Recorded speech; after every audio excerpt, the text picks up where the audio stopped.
All right. So I'm just kind of going to go over like a recap of, I believe it was day 12 of this court date, 12 or 13 of the Diddy case today. And, you know, there's so many other current events and things like that where we talk about like things like Medicare and this big, beautiful bill and how much money has been cut. Now, you done thought that they cut money from that bill, but actually what they did was they took that money, cut it from certain reform programs and things like that, and gave it to more like defense and stuff like that, while the 1% got a tax break, okay, to promote more business. So this portion of the court case deals with Capricorn Clark. Now, she was a secretary for Diddy in the 2000s. She worked for Diddy for a few years in the 2000s. I'm not going to give any accurate details because I don't remember, okay? It was like 3 or 4 years, and then she came back and worked for him later in the 2010s. And what the courts had talked about was a little bit where she was from. She grew up in San Francisco and then moved to New York in the early 2000s, and then, you know, met up with Diddy, had applied to work for Bad Boy, doing, you know, secretary work and that kind of thing, okay, where she would do office work and also travel with him and things like that and set up whatever he needs to set up, maybe whatever office or whatever, if he had to have like a little office, and also, you know, these parties and things like that, so that, you know, she was transporting this stuff, all right, and also her and another guy named George Caplan, which he had testified and was given immunity, okay, where she was helping to set up those parties and things like that. So really, in the end, that's really like kind of like aiding and abetting in this RICO trial that P. Diddy's going through, Sean Combs' government name, okay? And that's what a lot of the questions were asked about and things like that, okay? And other questions is like, how long during the day that you work for Diddy and things like that? And she said about 20 hours, and she also confirmed, along with George Caplan, that they were only working maybe 4 or 5 hours a day to sleep and things like that. So basically what that is, that falls in forced labor. So the way they were doing this is they were asking her all these different questions about in regards to these, you know, allegations, okay, and in this RICO and things like that, okay. So they talk. I do remember in the notes that they talked about that, and yeah, Diddy seemed like he was really, really rough on her. Okay, something about he wanted some stuff done, and she didn't do it right, and all the other stuff, or was done, I don't know, it was done substandard. And Diddy said, well, this is the reason why you don't have a man now, and something like that. And she responded saying that you MF right and all this other stuff, okay? So,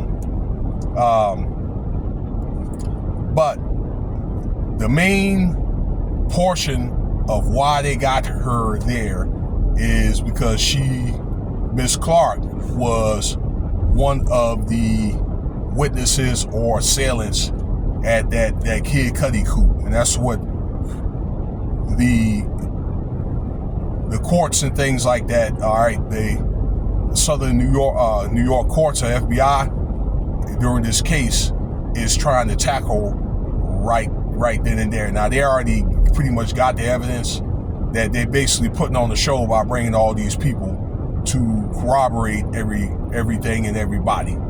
Okay, yeah, they're going to drag this case out, and they're going to slow drip Diddy.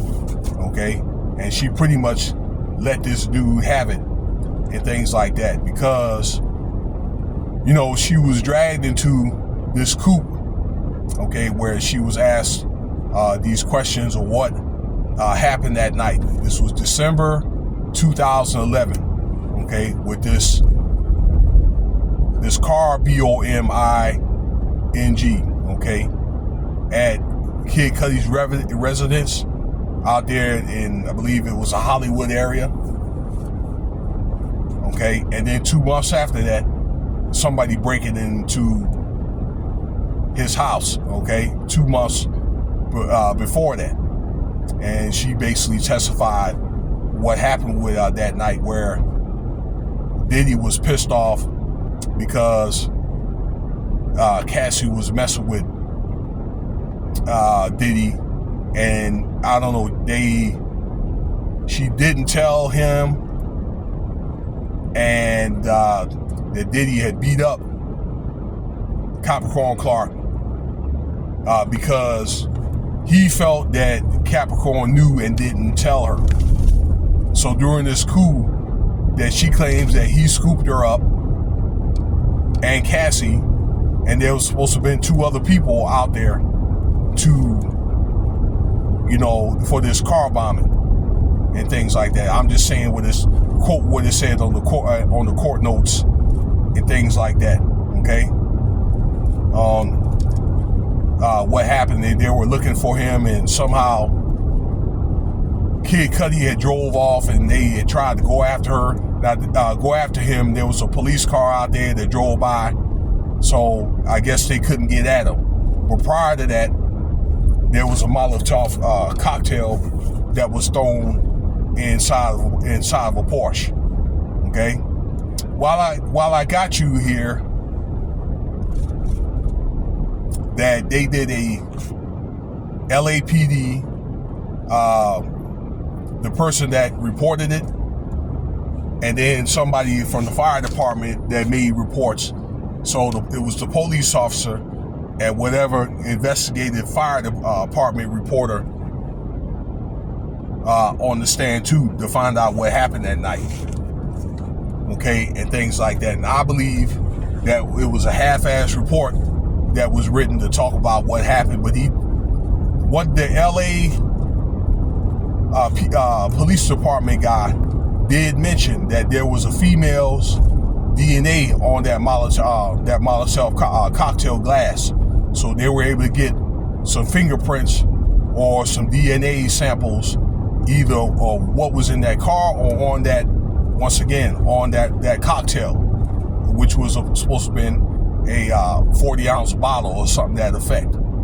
Okay, so, and one of the questions was asked was, did they do any swabbing or anything to find out who it was? And the guy said no.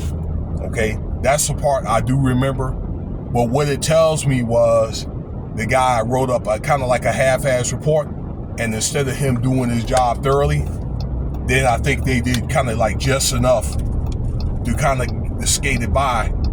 But it is alleged that Diddy probably bribed the man.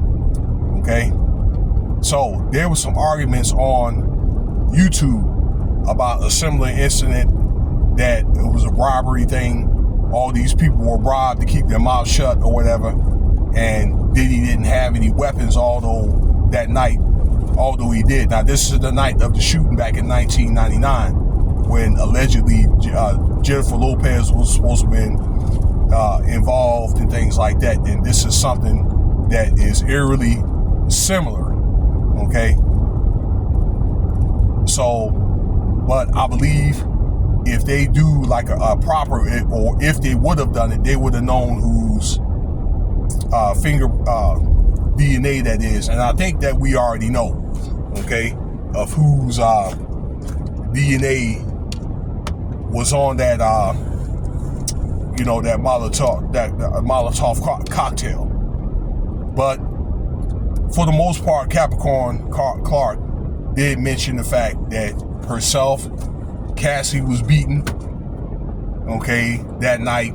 They were coerced into that event and things like that, okay, and more than likely, more than likely what the notes say, and then probably if you look at Diddy's history of that shooting, that more than likely, again, okay, or allegedly, the fire department and then the police officer more than likely were kind of paid off to kind of keep the truth under wraps and things like that. But I think there's enough truth to come out to say, you know what, then, you know, Diddy had conspired this. All right, I'm gonna leave it right there because there's more stuff I want to talk about. You know, they have a hairstylist that is on the stand right now, and I'm gonna listen to those notes, and we'll talk about that later. So, Cash App $Winston Spivey if you want to donate. Okay.